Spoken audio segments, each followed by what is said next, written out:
Hello students, welcome back to Gopal study circle. Students, આજે આ વિડીયોમાં આપણે સ્ટડી કરીશું ધોરણ 8 વિષય છે અંગ્રેજી ગ્રામર, જેમાં આપણે પહેલું ચેપ્ટર સ્ટાર્ટ કરવાના છે ધ એડજેક્ટિવ્સ. શું છે? The adjectives. ધ એડજેક્ટિવ્સ એટલે શું તે કહેવાય છે ને વિશેષણ કહેવાય છે. શું કહેવાય છે? વિશેષણ. કોઈ પણ સંજ્ઞાવાચક કે સામાન્ય નામોની પહેલાં કેટલીક વાર તેનું ગુણવર્ણન કરતા શબ્દો મૂકવામાં આવે છે. તો આપણે કોઈ પણ સંજ્ઞાવાચક એટલે કે કોઈ સામાન્ય નામ અથવા કોઈ વસ્તુની અથવા કોઈ વ્યક્તિની આપણે ગુણ દર્શાવીએ છીએ, તો ગુણ દર્શાવતા શબ્દો આપણે વસ્તુની પહેલાં મૂકવામાં આવતા હોય છે. અને આ ગુણ વર્ણનમાં જે તે નામના રંગ પણ હોઈ શકે, કદ પણ હોઈ શકે, આકાર વગેરે આવી શકે છે.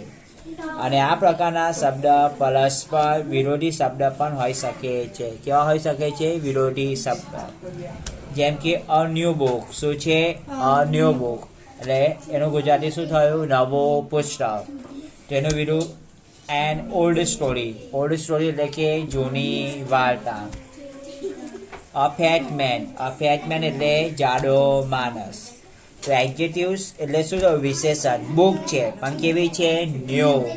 તો ન્યૂ એ શું કહેવાય? એડજેક્ટિવ્સ યાની વિશેષણ કહેવાય.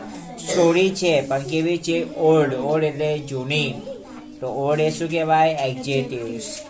મેન કેવો છે? ફેટ. ફેટ એટલે જાડો છે. તો ફેટ એ શું કહેવાય? એડજેક્ટિવ્સ એટલે વિશેષણ કહેવાય. અ થીન બોય. બોય છે પણ કેવો છે? થીન એટલે કે પાતળો છે. તેથી તે શું કહેવાય? એડજેક્ટિવ્સ. થીન, પાતળું કહેવાય. Example: this is a big room. Room છે પણ કેવી છે? બિગ. તો બિગ એ શું આવે? તમારું એડજેક્ટિવ્સ એટલે વિશેષણ કહેવાય. આ મોટો ઓરડો છે. બીજું જુઓ, that is a red flower. Flower છે પણ કેવો છે? રેડ. એટલે રેડ એ શું કહેવાય? એડજેક્ટિવ્સ એટલે વિશેષણ કહેવામાં આવે છે. ક્લિયર? અર્થાત પીળું લાલ ફૂલ છે. That is an old house. પેલું જૂનું ઘર છે. ઓલ્ડ હાઉસ એટલે શું કહેવાય? જૂનું. ઓલ્ડ હાઉસ એટલે જૂનું ઘર. એન્ડ ઓલ્ડ એ શું થયું? તમારે વિશેષણ એટલે એડજેક્ટિવ્સ થયું. પેલું જૂનું ઘર છે. ઉપર આપેલા બધા જ વાક્યમાં વિશેષણ નામની પહેલા મુકાયા છે. A big room, a red flower, N old house વગેરે. ખ્યાલ આવ્યું?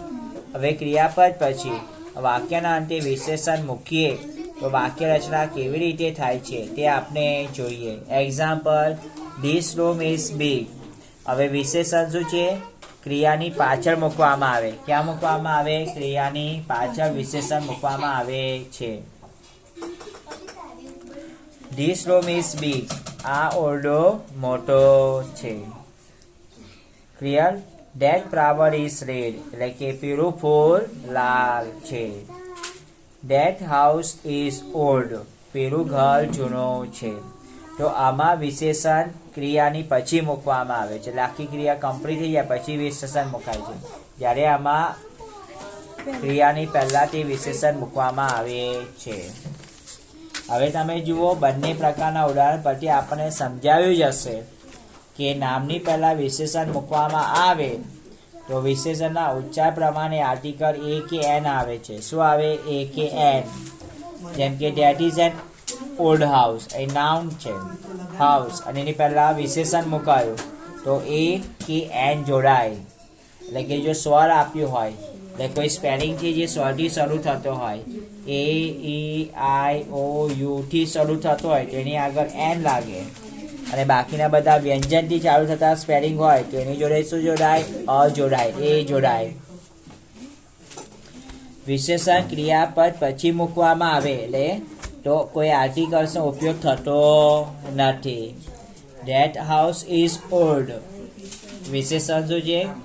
પછી મૂકવામાં આવે છે. ક્રિયાપદ પછી મૂકવામાં આવે તો કોઈ પણ પ્રકારનો આર્ટિકલ એટલે કે એન કે પછી એ કે પછી ધ વાપરવામાં આવશે નહીં. ક્લિયર? અમુક વિરોધી શબ્દ આપણને આપી દીધા છે. લેસી, લોંગ, તો એનો વિરોધાર્થી થાય શોર્ટ. લોંગ એટલે લાંબુ, એનો વિરોધાર્થી શોર્ટ.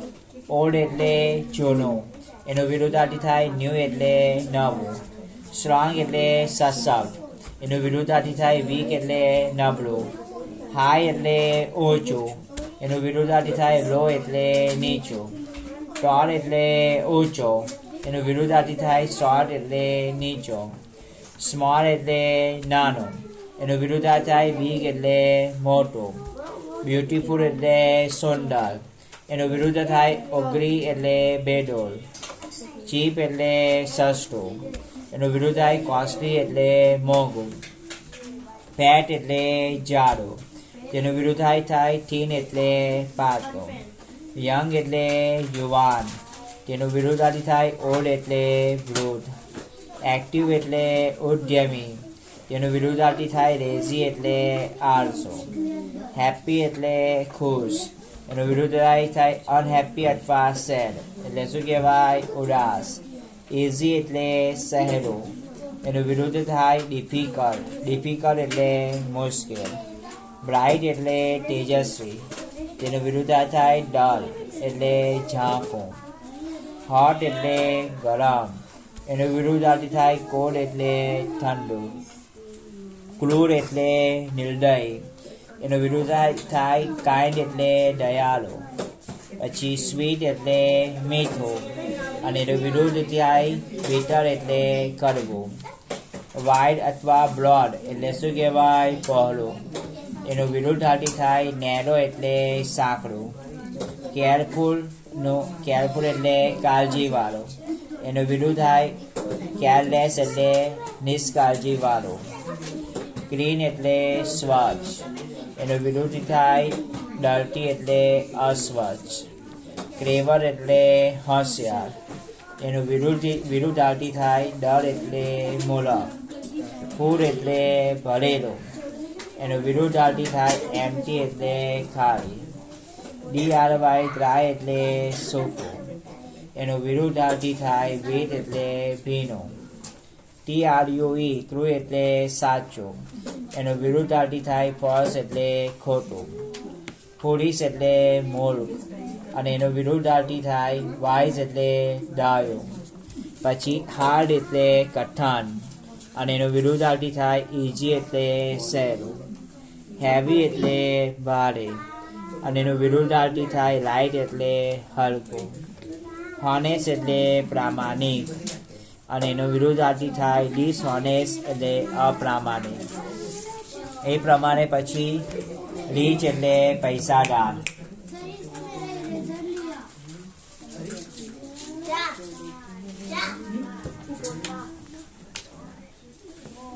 પછી છે પુઅર એટલે ગરીબ. પ્યોર એટલે શુદ્ધ, એનું વિરુદ્ધાર્થી થાય ઇમ્પ્યોર એટલે અશુદ્ધ થાય. રફ એટલે ખરબચડું, એનું વિરુદ્ધાર્થી થાય સ્મૂથ એટલે સુવાળું. રિયલ એટલે વાસ્તવિક, એનો વિરુદ્ધાર્થી થાય આર્ટિફિશિયલ એટલે કૃત્રિમ. થીક એટલે જાડું, તેનું વિરુદ્ધાર્થી થાય થીન એટલે પાતળું.